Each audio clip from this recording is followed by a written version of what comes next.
Chromatography. This is one of the methods which is used in the purification of fermentation products.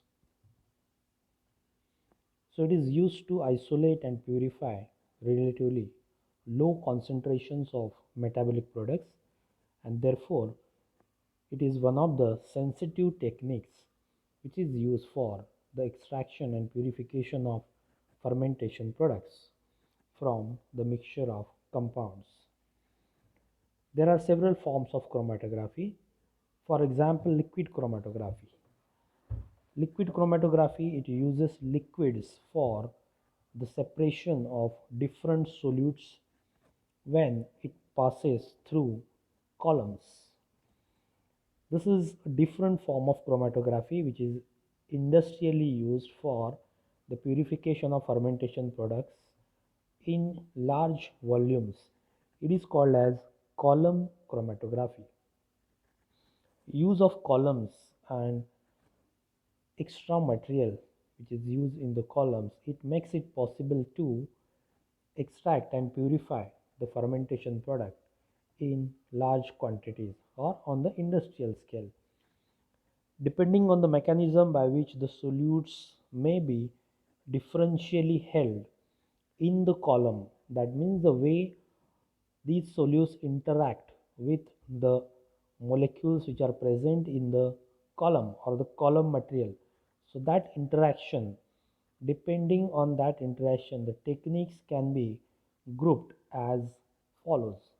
Interaction means the different types of linkages or the different types of bonds. So based on that interactions, there are different categories of chromatography. Adsorption chromatography, ion exchange chromatography, gel permeation chromatography, affinity chromatography, reverse phase chromatography, HPLC, high performance liquid chromatography. These are the various forms of chromatography which are generally used on industrial scale, like they are used in the form of column chromatography for the purification of fermentation products continuously on large scale. Chromatographic techniques are also used in the final stages of purification of a number of products. This is very important to know that this type of purification step is not applied initially. Initially means as soon as the broth is harvested, it is filtered or centrifuged immediately. That broth should not be used for the or it should not be subjected for chromatography because it contains so many impure compounds. So when these impurities are minimized, then in the final stages of purification, chromatography should be used, being a sensitive technique. Now we'll learn about preparative ion exchange chromatography. Basically, chromatography, as it is mentioned, it is useful for detection and separation of fermentation products or the organic compounds. Now, detection, the form of chromatography which is used, it is called as analytical form. Whereas when we are interested in purification or the extraction of fermentation products using chromatographic columns, then it is called as preparative ion exchange chromatography. So you need to remember the difference between analytical form and preparative form of chromatography. Ion exchange, as the name indicates, it is defined as reversible exchange of ions. The words are important.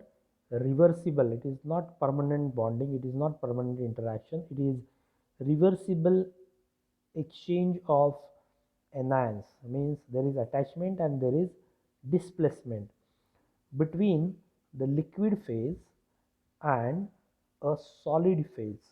here in this case the solid phase is ion exchange resin.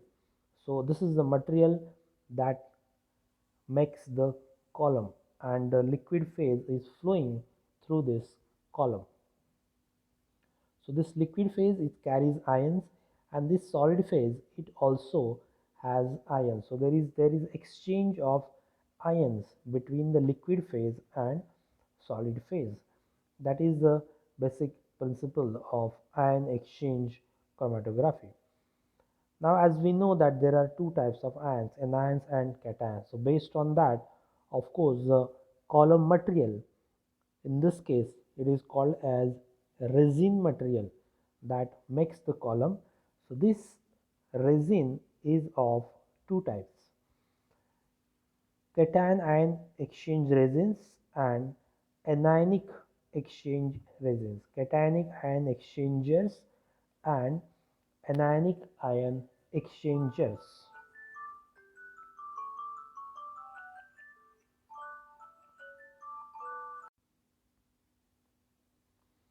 Then this ion exchange chromatography, this is useful for the separation of positively charged solutes or the fermentation products, as well as for the separation of negatively charged solutes. That means these ion exchangers are useful for the separation of cations. These ion exchangers are useful for the separation of anions. Now let us see how exactly ion exchangers are useful for the separation of positively charged solutes, that is cations. So these are called as cationic ion exchangers. So these are basically useful for the separation of cations. That means there is exchange of cations. That means there is exchange of positively charged ions. So the column, in case of cationic ion exchanger, the column of this, it makes the stationary phase, and this stationary phase has a negative charge. That means the stationary phase or the solid phase in case of cationic exchangers, it possesses negative charge, and this column is there. If there is exchange, there will be exchange of positively charged ions. So we need to remember this. The example of cationic exchangers or cationic exchange resins are CMC, that is carboxymethyl cellulose. Carboxymethyl cellulose is a common cation exchanger resin. This is the structure of CMC, carboxymethyl cellulose. So this is the bead part, and the terminal chemical group is shown outside for the sake of our understanding. It is methyl, that is CH2, attached to a carboxyl group, that is COOH. So this COOH, it ionizes as COO minus, and this COO minus then is ready to bind to positively charged ions, that is cations. So in this case, the column material has negative charge, and therefore there will be exchange of positively charged ions, that is cations. Similarly, the use of this technique or exchanger for the separation of negatively charged solutes, that means anions. So these are called as anionic ion exchanger. So these are responsible for the exchange of anions. Anions means negative charges. So the column that makes this anionic exchanger, it consists of, that means the stationary phase or the solid phase, it consists of molecules having positively charged groups, and therefore it can bind to anions, and there will be exchange of negative charges. So anionic ion exchange normally contains a secondary amine or a quaternary amine or a quaternary ammonium active group. A common anionic exchange resin is DEAE cellulose, that is diethyl aminoethyl cellulose. The structure of this anionic exchanger is like this. So the resin bed, and just for the sake of understanding, the group is shown outside.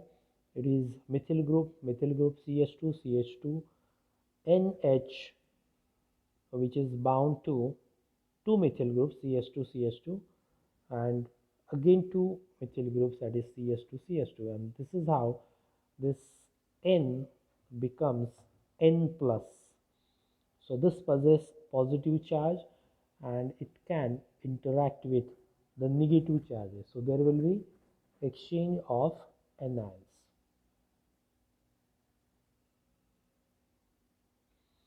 Now let us take an example of anionic exchanger. Anionic exchanger means the solid material we have will have a positive charge and there will be exchange of negative charges. So this equipment will be useful, this column will be useful for the exchange of negative charges or purification of molecules which has negative charge.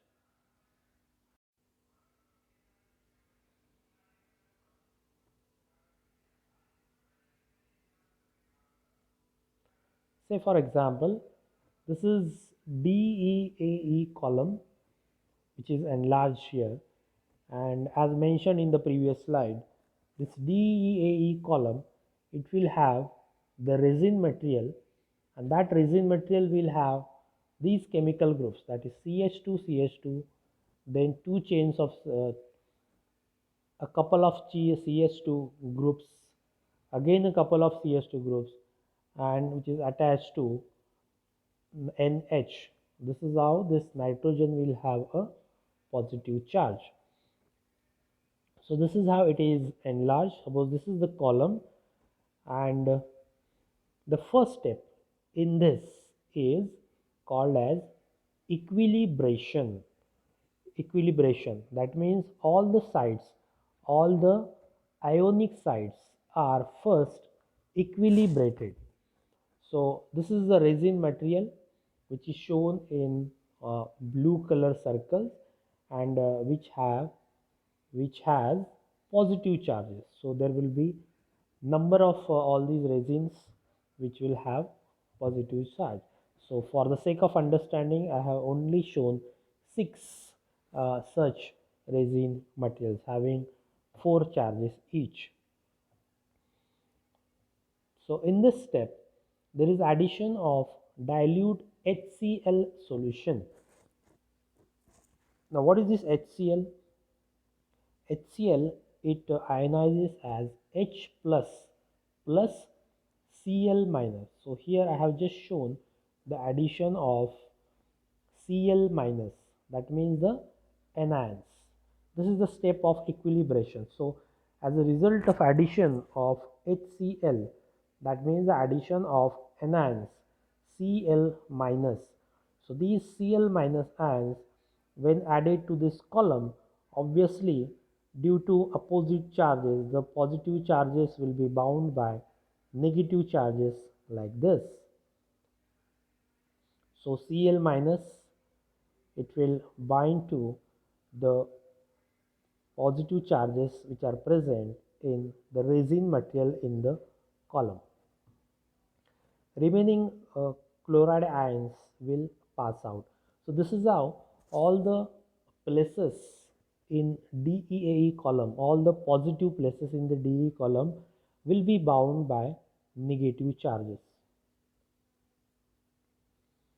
Then the second step is application. So remember that after this first step of equilibration, all the positive charges are bound by negative charges. Then the next step is application of sample.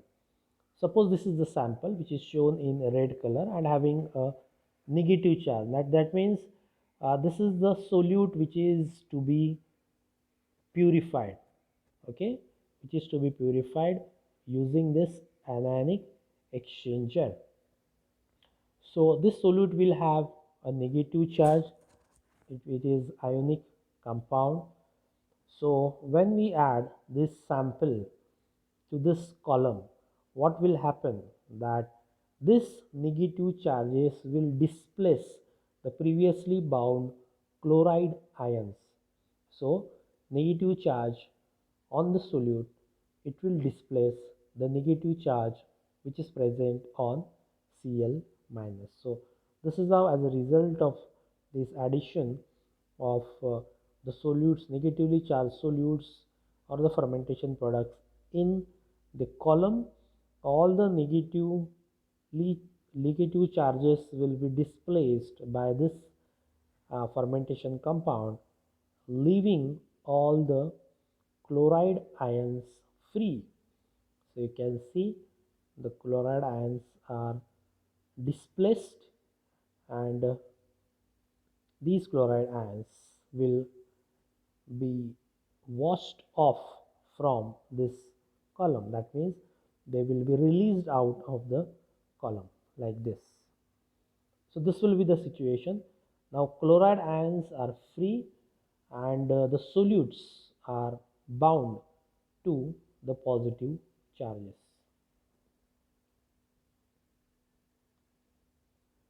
Then this column is washed to remove all the unbound chloride ions. Then the third step is elution. Elution is causing the release or separation of bound fermentation products or bound negative charges or bound anions in free form. So this elution is done by using high ionic strength buffer, so that these anions which are bound in the column should be separated from the positive charges. So it is done by high ionic strength buffer. So the column is then washed with this high ionic strength buffer like this. So it is shown in blue color again.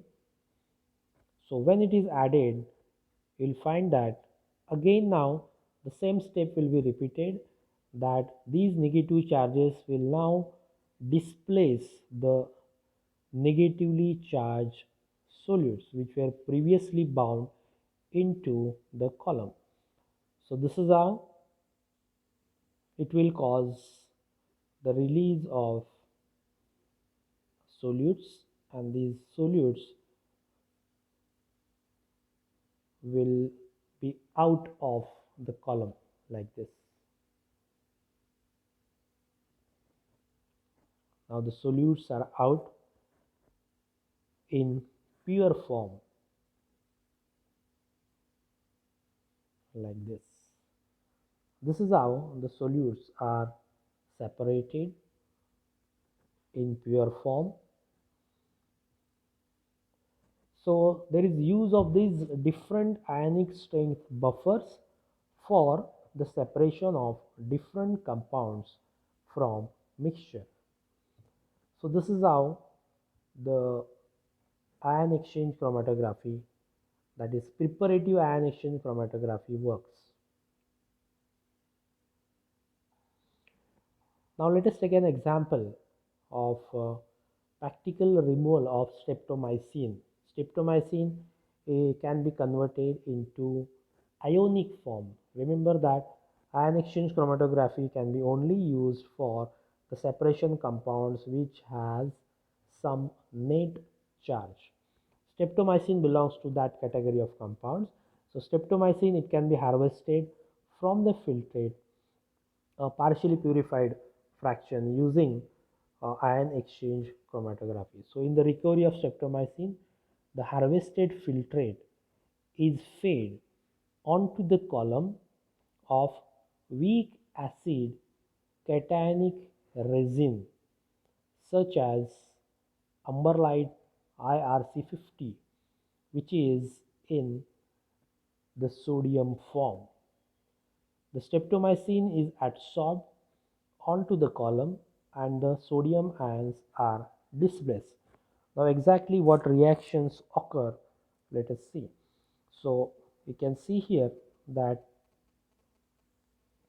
the resin material is shown as RCOO minus sodium plus, that is the resin material. So what type of exchanger is this?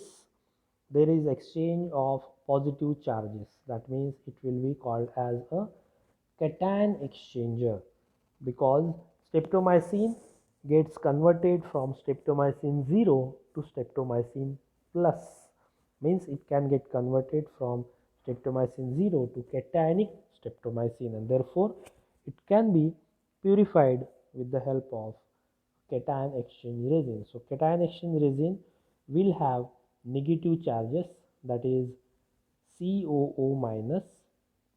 Here it is shown that COO minus, now it is bound to Na plus, so it is a sodium form.